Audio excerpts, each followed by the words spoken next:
Hello, and welcome to the second part of our discussion on melody. So we're going to pick up with a couple of the mechanics that we talked about last time with scale and key. We're going to talk about the concept of solfege. This is something actually everybody has already most likely been exposed to in some sense, um, if for no other reason than through the music of Rodgers and Hammerstein's Do Re Mi, right? So solfege syllables. Do, re, mi, fa, sol, la, ti, la, sol, fa, mi, re, do. The idea is that we take each of those steps in the scale, and again, remember, we're thinking of it like a ladder, and we create a name for them. And it's a way to associate a place in the key with a certain sound or a certain syllable. We're already doing this with counting syllables. The count, I mean, dancers, you talk about getting someone conditioned to the meaning of a certain syllable. If you're in the middle of a rehearsal and you yell five, right? That's going to have a certain reaction, obviously, given the tone of the rest of the rehearsal. But the word five isn't just a number. It's a significance of get ready to do something. And so in the same way, solfege syllables uh, each have their own kind of tendencies and place in a musical hierarchy, right? If we talk about our ladder where the first step is the most important step and everyone is built off of that one, do would be that step right there. Now, there are solfege again is the general term for this syllable system, and there's Indian culture also has I believe they call it sulkatu, or the syllables are called bols, bols, um, but and I believe that also has to do with rhythmic syllables. And then we use our takadina, like those are syllables as well. Um, with pitch, there's two different ways to use these. I'm going to give a quick nod to the one that we're not going to talk about too much, which is what's called fixed do, which is basically renaming every note do, re, mi, as C becomes do and it stays do no matter what. And you can think, well, what's the big deal? Well, what if we're playing in this key, right? All of a sudden, well, this sounds like do, re, mi, but it's actually in that other system. And again, I don't want you to get confused. And as soon as I finish the next two sentences, we're not going to talk about it again. But this would be mi, fi, si, right? According to that um, what's called fixed do, where basically you're renaming all the note names with syllables that can be sung, right? Now, the one that we're going to use and the one that's practical for a lot more circumstances is this idea of the first note of the scale, no matter whether it's a C scale or it's an A flat scale or it's an F scale. It's all of those things I would play C, do, re, mi. If I'm in an A flat scale. And again, all I'm doing is just reassigning what home is, what the first step of that ladder is. So if I'm in an A flat scale, then this becomes where this note is C. Oh, wait a second, that was do before. Well, we're talking about now, instead of reassigning all the note names with a syllable and just keeping them that way. We're taking the seven notes in a scale and we're reassigning them with these syllables. And so you can actually, if you think about it, do, re, mi, fa, sol, la, ti, la, sol, fa, mi, re, do, can be just simply become 1, 2, 3, 4, 5, 6, 7, 1, 7, 6, 5, 4, 3, 2, 1. They basically become stand-ins for numbers, right? Because again, we're picturing steps on a ladder. Well, if we have a 7-step ladder, doesn't matter where we place that ladder, where the starting altitude, if you will, is for that ladder. we are starting on step number one, right? So again, this is all a way to create a system of association, right? For all these things. So what I'd like you to try and do is, and I will play, the key of F major tends to be a good key for most people's voices because either this note or that note tends to be an easy note for people to sing an octave up and down from, right? Right? So let's try. I want you to try and sing the scale up and down, right? You don't have to sing loud. You can kind of hum it to yourself, but see if you can get those syllables in your mind as well. So this is do. Ready?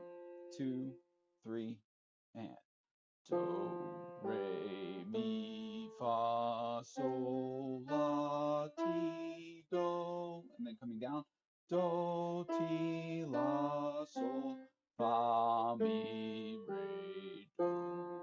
This is actually slightly, maybe it's because of the amount of coffee I've had today. This is a slightly uncomfortable vocal range for me.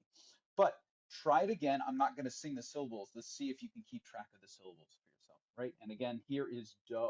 2, ready, go.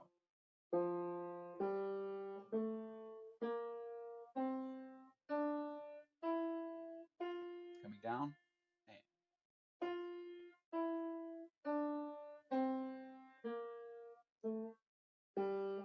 All right, so we've created the syllables up and down, and then you can start to sing patterns.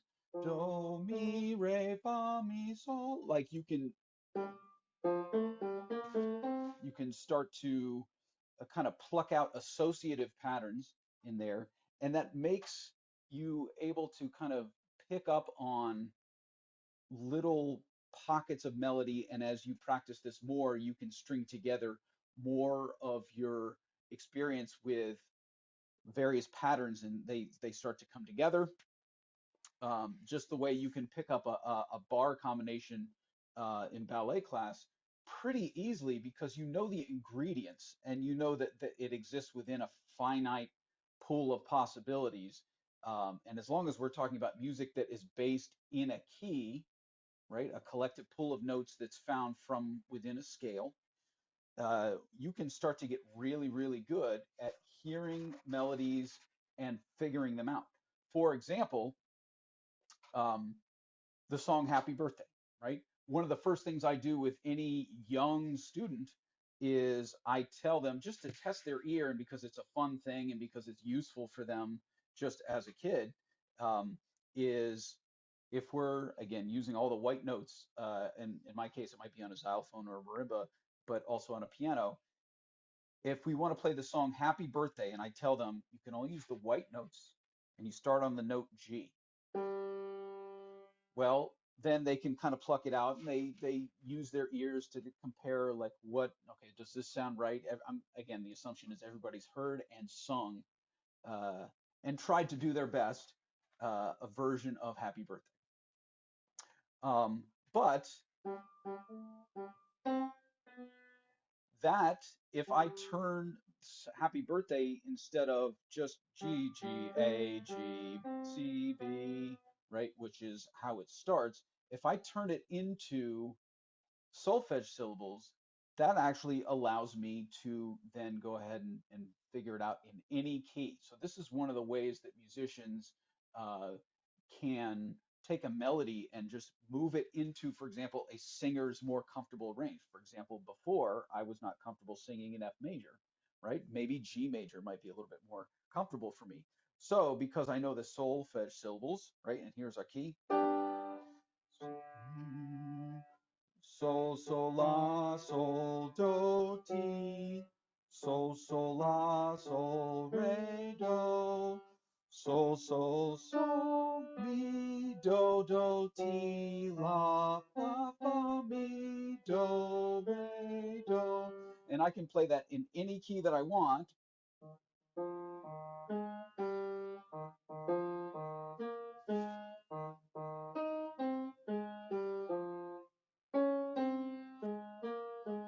I can go as far away from that as possible, right?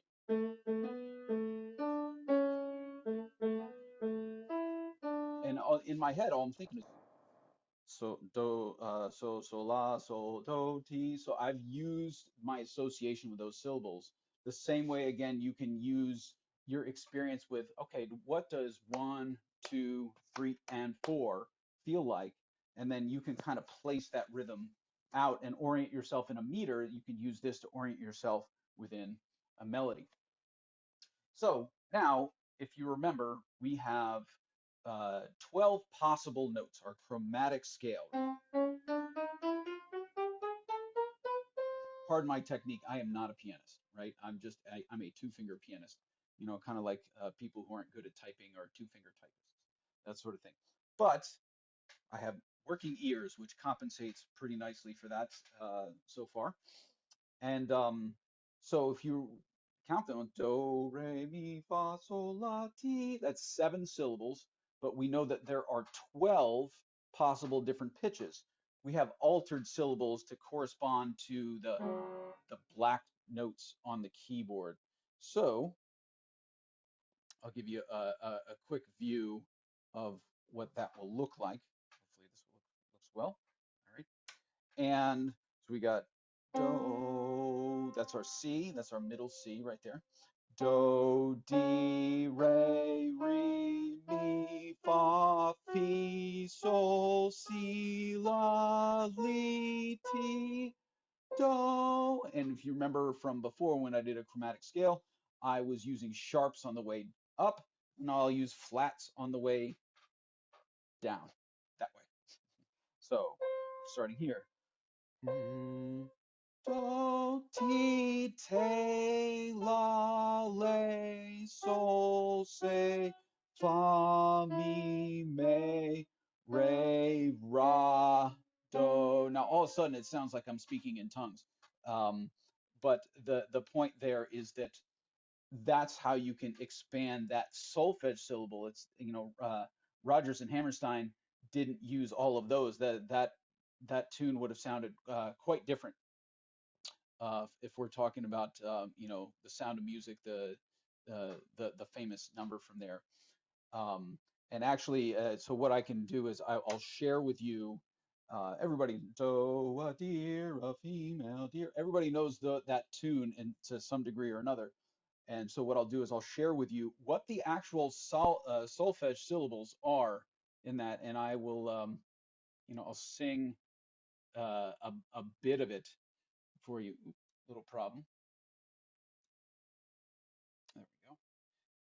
And so it's, I'll just sing the first little bit just so you get the sense of like where there's a little good bit of alignment with the solfege syllables of the actual tune and the lyrics to the melody, right? Because the lyrics to that melody use some solfege syllables. So it's do, re, mi, do, mi, do, mi. And again, right? And then re, it does line up. Re, mi, fa, re, fa, mi, fa, sol, mi, sol, mi, sol. So we have that kind of oscillation between two different notes. And when we repeat the note, we repeat the syllable. Sol, right? So it's something to try on your own to do this. And now, again, all of these syllables, if we were to keep, now my vocal range doesn't allow this, but some of yours might, and everybody's heard of singers with a pretty fantastic vocal range. I think up there, Mariah Carey has a famously pretty expansive, excuse me, pretty expansive vocal range that is measured in octaves, whereas another famous vocalist, Billie Holiday, had a very famously small vocal range that was about 1 octave, right? So now what is an octave? Well, it's the distance between when those notes start to repeat each other. And if you remember, we talked about um, we talked about frequency. We talked about this being measured in cycles per second. This A right here is 440 cycles per second. This A down here is 220, right? So there is a bit of a like a mathematical relationship between this note and this note. And that's why we kind of hear these notes as sounding the same. Musically speaking, they don't clash with each other. They almost kind of melt into each other. Whereas if I played, it's much easier to hear the presence of two different, what we call pitch classes, right? Different note names, right? A and G sharp, or A and A flat. There's no context. We're just talking about the actual sounds, not, and the spelling doesn't matter at the moment. And so if this is 440, this is 220, this one would be 880, right? So every octave we double the frequency. So that's how this keyboard is actually built. It's built off of those sorts of relationships. And originally, piano keyboards and other instruments were built off of a different system of measuring the distances between pitches. And so there used to be, for example, expressions like, oh, D minor is the saddest of all keys. And well, if you think about our piano keyboard today, right? D minor, there's nothing particularly special about it on today's piano keyboard, but the notes actually used to be different. They used to be tuned differently so that this distance here, D to F, is not the same distance as this distance, even though if I take both notes and I slide them up a half step, you think, oh, that should be the same distance. And on today's piano keyboard, that's true.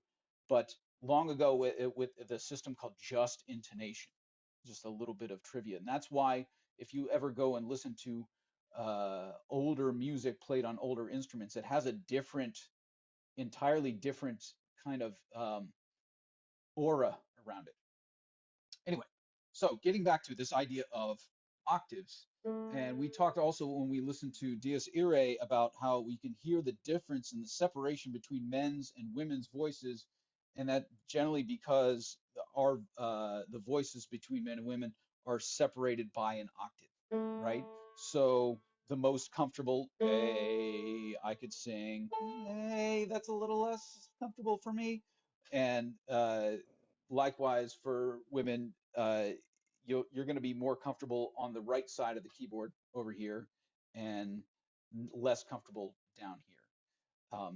Every scale that we do, whether it's a major scale, minor scale, pentatonic scale, hopefully you've gotten a chance to check out that Bobby McFerrin video, can fully express themselves in one octave. Now, so far, those scales have been major, right? If I'll do an A major scale,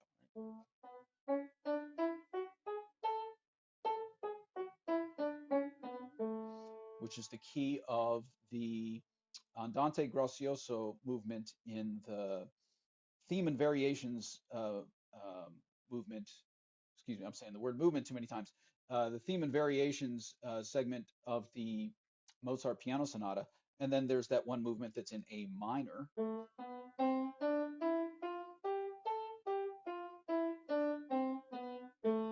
Right? I can also do an A pentatonic minor.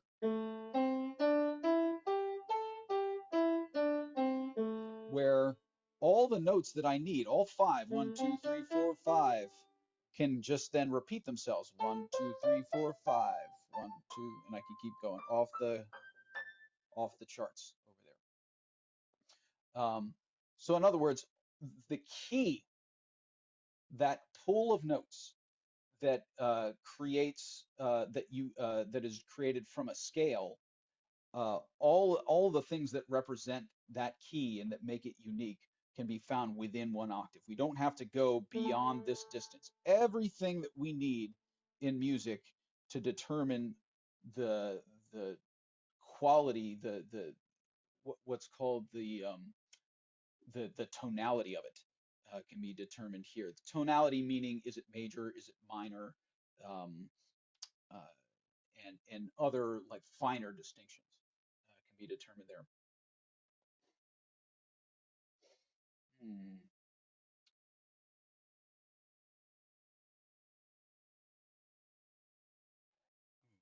Moving on.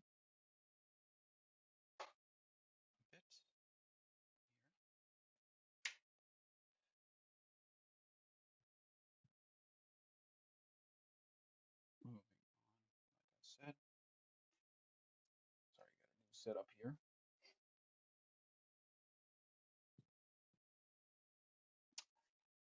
So we're going to talk now. There we go. Back on. We're going to talk now about the melody within jazz. So we're taking a turn back away from the mechanical and the vocabulary to styles, right? Melodic material in jazz. So the original melodies from what we call jazz music, which is some people say is the first original American art form, where it didn't originate anywhere else. It could only have been created here. In part, we talked earlier about music being a result of urban environments, and so the New Orleans environment is one where you had this confluence of different peoples, different musical and cultural influences that helped to come together to create jazz music. And so our original melodies in that form of music were uh, popular tunes from the day that the instrumentalists or the musicians would then manipulate. They would be blues songs, um, in some cases, songs that come out of the gospel tradition. Um, and when you go and listen to the idea of, or not the idea, the song When the Saints Go Marching In, which is a great example of New Orleans jazz. And you listen to the melodic instruments in that, Louis Armstrong, trumpet player. We got a trombone player. We don't have saxophone yet in that setting, right? Normally we think of saxophone as a jazzy instrument, but we have clarinet instead. And so we have this trio of instruments, trumpet, trombone, clarinet, and they're the melodic instruments there. And that music was based off of putting variations based on the original material. So whatever the original material is, you can then ornament, dance around, dress up the original material, but the original tune with its lyrics are still going to be uh, very, very present in the minds of the players as they go on. And as jazz developed, you then started to get uh, music, and this is fast forwarding from the early 1900s on to like the 1940s or so, through the swing era. We had big band music, that you picture sing, sing, sing. That's something we listen to. 1930s, 1940s dance bands. Um, and you had these big bands, which were actually mostly referred to as orchestras in their day. They were referred to, the Duke Ellington Orchestra, the Count Basie Orchestra, Chick Webb and his orchestra, um, because these were very highly controlled musical environments. So New Orleans jazz, we had a lot of improvisational uh, melodic playing based off of an original tune. And then it started to constrict. As the group got bigger, it had to be more tightly coordinated. And um, and by the way, there are entire courses and majors that you can take in jazz history. So what I'm talking about here is just slightly to add this element to the discussion of melody within the two small lectures that I have been able to make time to talk about it. So this music deserves, as does all the other music we talk about, deserves more thought and study, especially if you're interested in it and you want to understand it better. But just beware that I am compressing this pretty considerably. And so we have this improvisational small group based music. So New Orleans jazz, you'd have a piano player, bass player, drummer. Maybe instead of a bass player, you had a tuba player. Maybe you had a guitarist instead of a pianist, but you had that what's called the rhythm section right there. And then you had, three horn players. So maybe you had six, seven, maybe you had a singer, maybe you had seven people. And then these big bands, they would blow up to maybe double, triple that size. We introduced the saxophones. We have um, a bigger rhythm section that would incorporate piano and guitar, for example. You had and the combinations were up to the people who led the band, right? That was part of it. Um, and then you get much more um, single mind driven music. That's where you get names like Duke Ellington and Count Basie, for example. They were the people who were the masterminds and these prolific composers for groups of that nature. And then for various cultural and historic reasons that have to do, um, again, it's hard to do this justice without talking about it fully, but I'll focus on the musicians just to keep it on the straight and narrow path of talking about melody, is that you got musicians who were playing, a second trombone part all night, a reed part where they didn't get to have, as you had these dance bands going on, very few of them got to be spontaneous and improvisational, which was, in the roots of jazz music. When you go back to Dixieland, they had a tune, but you got to improvise off of it. And as the groups got bigger, your bounds for how much improvisation you could do would narrow and narrow and narrow because there were so many people and so many voices on stage. You had to make sure that they weren't stepping on each other. And so then you got musicians who would, play with a dance band until midnight, but then they'd go back into these small groups, after that and, play a smaller jazz club, for example, like the Village Vanguard, um, which is down, it's on 7th Avenue down in the West Village. You can go, it's still around now. Um, and you got to hear a style of music called bebop. So and this is Charlie Parker, Dizzy Gillespie, if you've ever heard those names, where the group is shrinking back down, and that gives melodic freedom, a lot more melodic freedom to the people playing this music.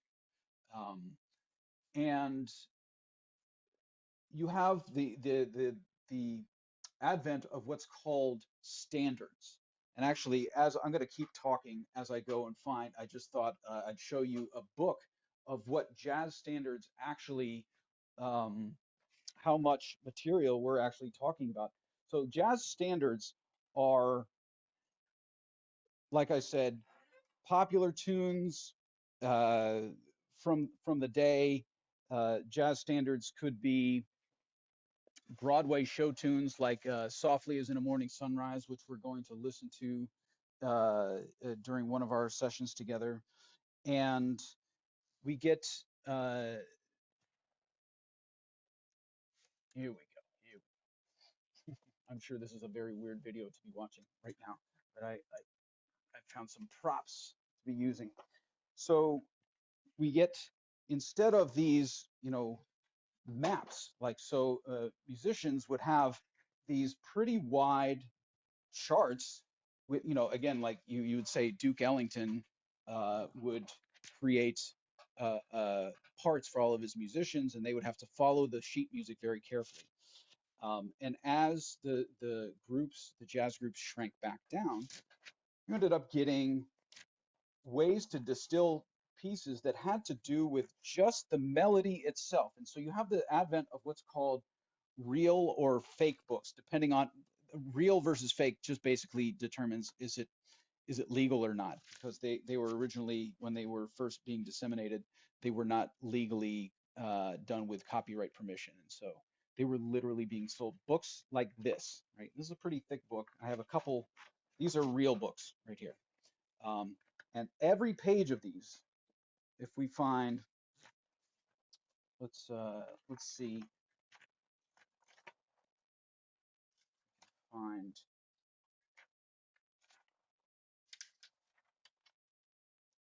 for example, oh, here's a great example of a popular tune. And again, we have to talk about this from the time in which it was created. So the song "Someday My Prince Will Come," which was from Snow White, which was then taken and turned into a jazz standard, one of these collection of tunes that every musician basically is expected to know and understand.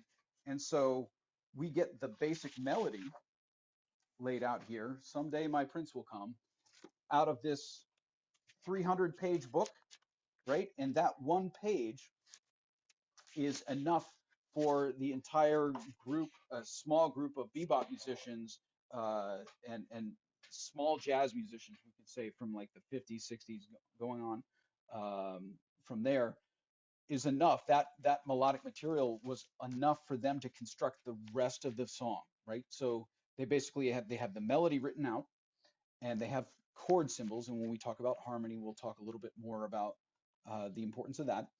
And we can essentially, with very, very little infrastructure and very little rehearsal, because there are some standard conventions that people know, what the piano player's job is, what the trumpet player's job is.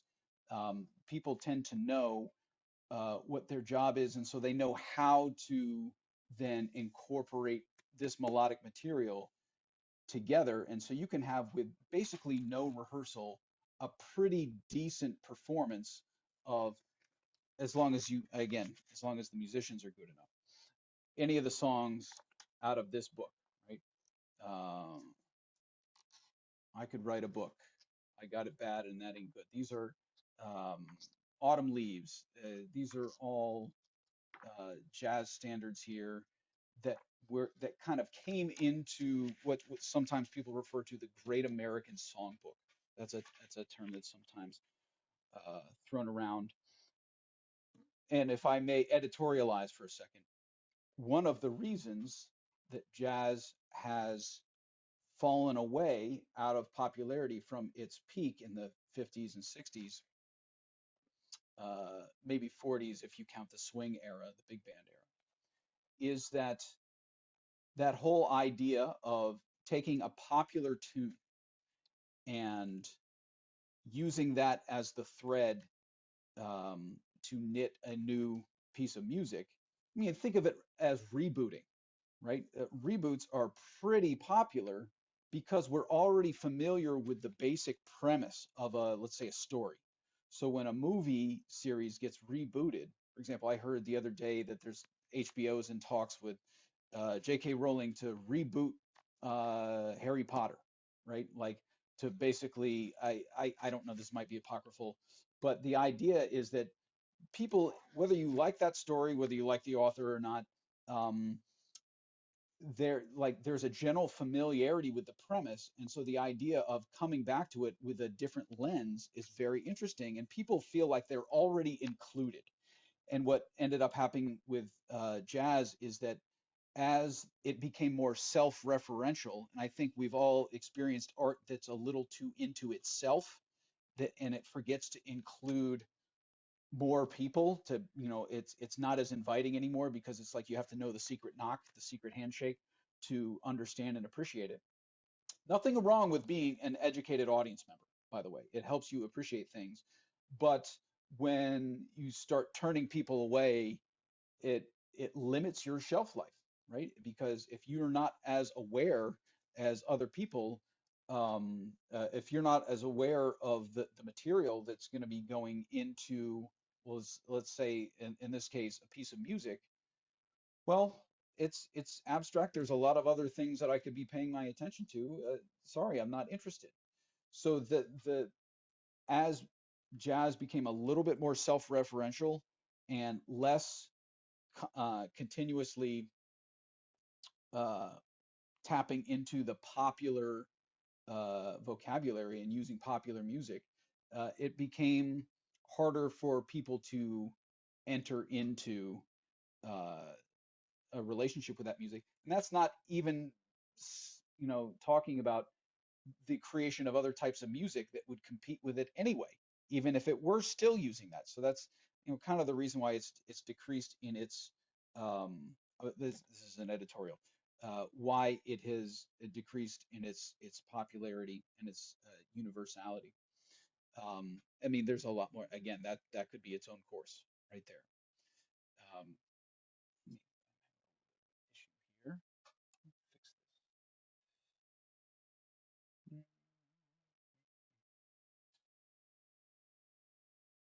thank you for your patience.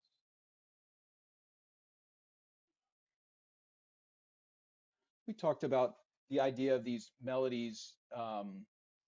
We're gonna listen to if we have time, and if not, I will certainly be putting it on a future playlist.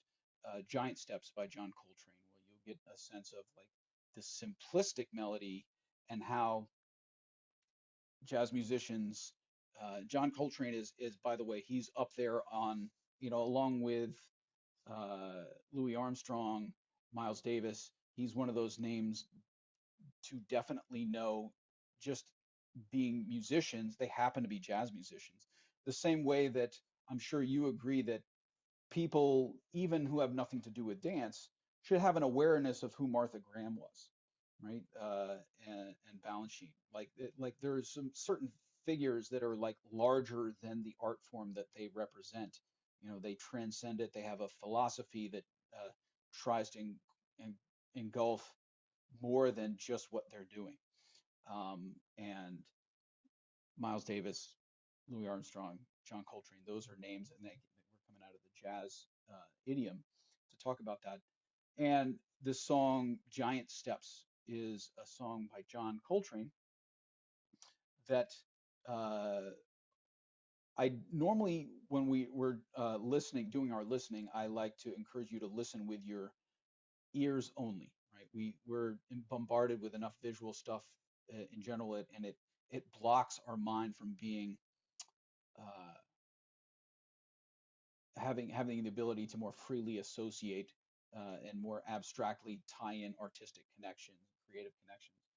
This is one song where I will encourage everybody to watch. There is a video of a transcription of the improvised solo that John Coltrane performs on the recording of this song called Giant Steps. John Coltrane is a tenor saxophone player, um, and is originally played with Miles Davis, among other people, before he came into his own as his own artist. And that's just to give you a little bit of a hint of the direction of the complexity of melodic material that jazz went. You talk about our original definition was jazz was something where, if you take a song and you take out the words, the melody is what's left over. Well, putting words back in at a certain point because of the complexity and the speed of it, you can imagine it starts to become impossible. And that's where melody starts to leave the accessibility of the human voice because you have these virtuosic instrumentalists. And to a certain degree, I think you may have experienced this, that there are times where having experience doing something, in my case, musical theater, like having experience being on Broadway and playing it makes me appreciate and enjoy hearing or going to see certain things a little bit more than if I hadn't had that experience.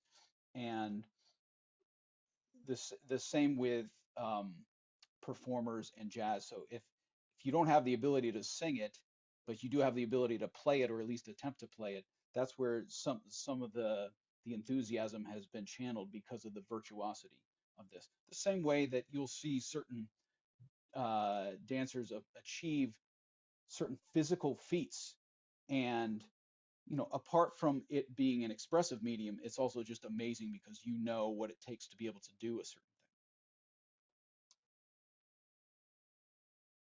thing. Moving on. Couple terms to throw at you. So moving past jazz now, and so I'm going to give you a couple terms. These are terms, again, when I start putting terms in, it's because they're things that I want you to feel comfortable using in context, and uh, rather than having to come up with your own bespoke terms for these things when there's a perfectly good existing word out there. So motive or motif. Um, Now, motive in a musical sense, not in a terms of a behavioral impetus, right? We're not talking about that. So um, I'll read out the definition here for you. A relatively small group of pitches, perhaps with variation. The opening of Beethoven 5, bum, bum, bum, bum, bum, bum, bum, bum, it's, you know,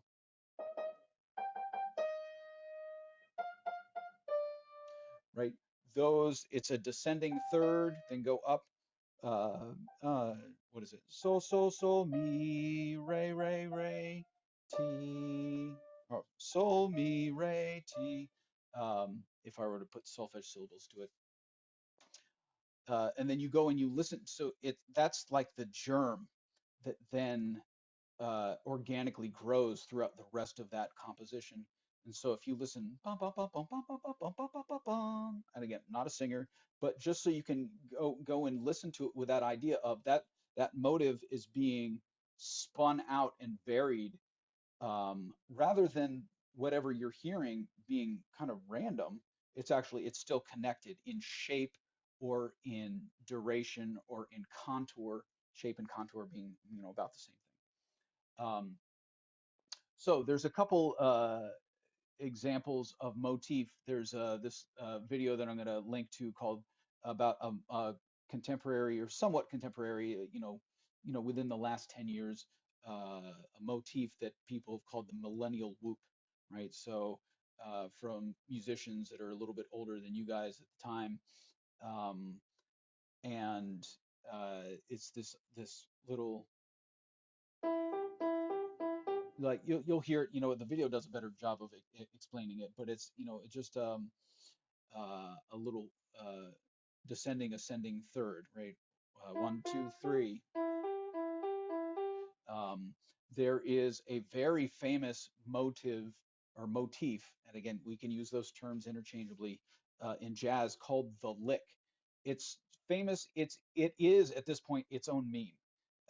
There are people who've made T-shirts of just a musical transcription of the lick on them, and it's an inside joke that other musicians, can pat themselves on the back for getting when they see that sort of thing referenced.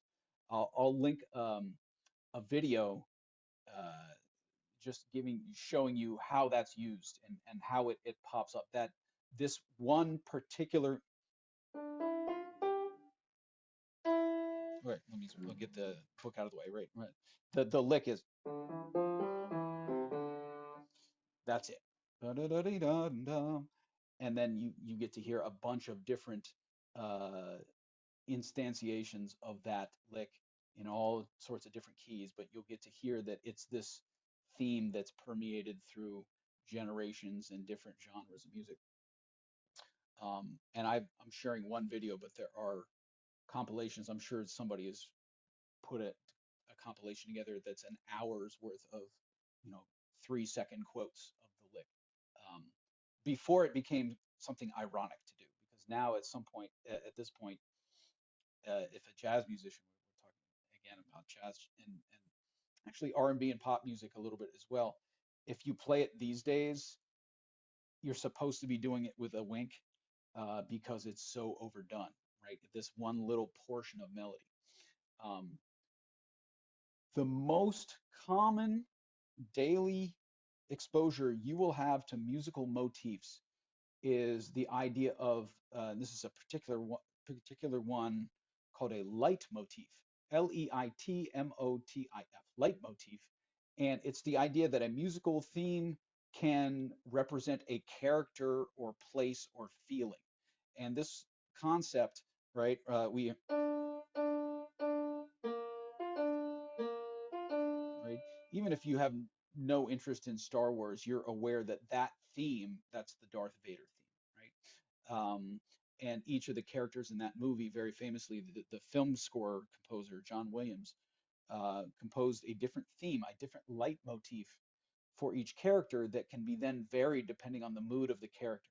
So you have the general aspect of this little thematic material that it might have a certain pattern, right? And then we can start to vary its mood or its tempo, or we can rearrange the rhythms a little bit, to impart like nervousness or complacency or anger or fear, depending on how we want, especially if what chords we put underneath the leitmotif.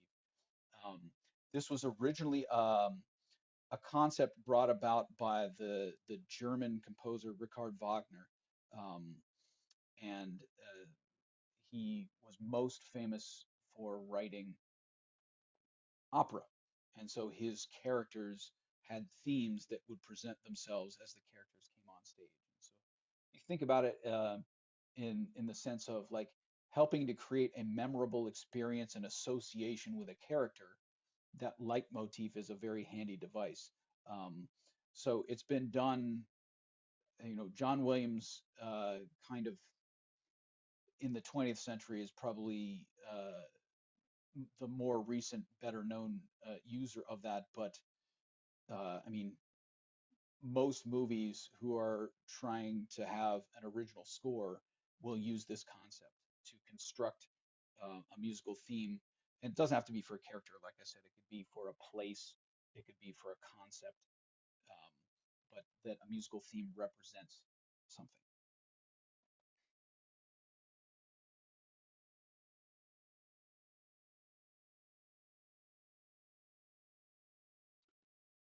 A couple other terms and little concepts to play around with, and then we'll wrap this up in a couple minutes.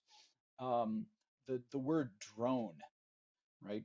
Uh, the the the drone, you could say, oh, Peter's voice is a drone. It's monotonic.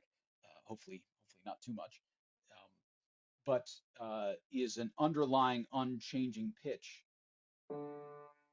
Right, a piano is not great at doing that unless you have some effects pedals or a very good subtle technique. But I can have this drone going on underneath, and this is a very effective use because it generates expectation. And you can also do whatever you want,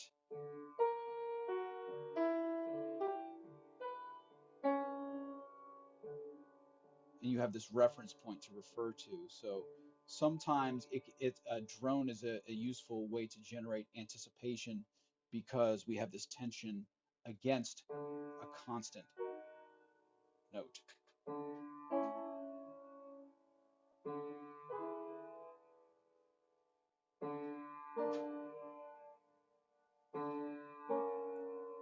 Right? And everything I'm playing, I'm happen to be playing chords here, but I have this drone. So the reason we're talking about it with respect to melody is because it will generally be a single pitch, right? Normally we talk about melody needing to have different notes in order for it to be generally the agreed upon um,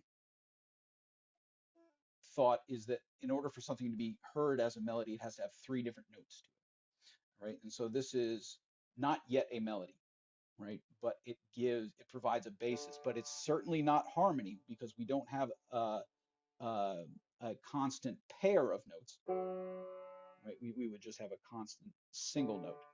And so think of it as laying down a foundation. And because it's a single note, we're relating it more to melody because you can also hear more easily when it changes. There's no way to disguise that this note went from this note. And so I'll put some music for us to listen to that uses a drone. Um, Indian Hindustani Carnatic music will have an instrument in there called a tempura or harmonium. Those are instruments that are essentially created to provide the drone, right? Um, and they're actually to the point now, though, because it is a relatively simple thing to do to hold out one note, there are actually drone phone apps for Indian musicians to practice along with. It's an interesting thing where it's been acknowledged that this is a simple job, and so we can get an app to do that, and especially for practicing, it's pretty practical. Um, Make sure I'm not leaving anything out.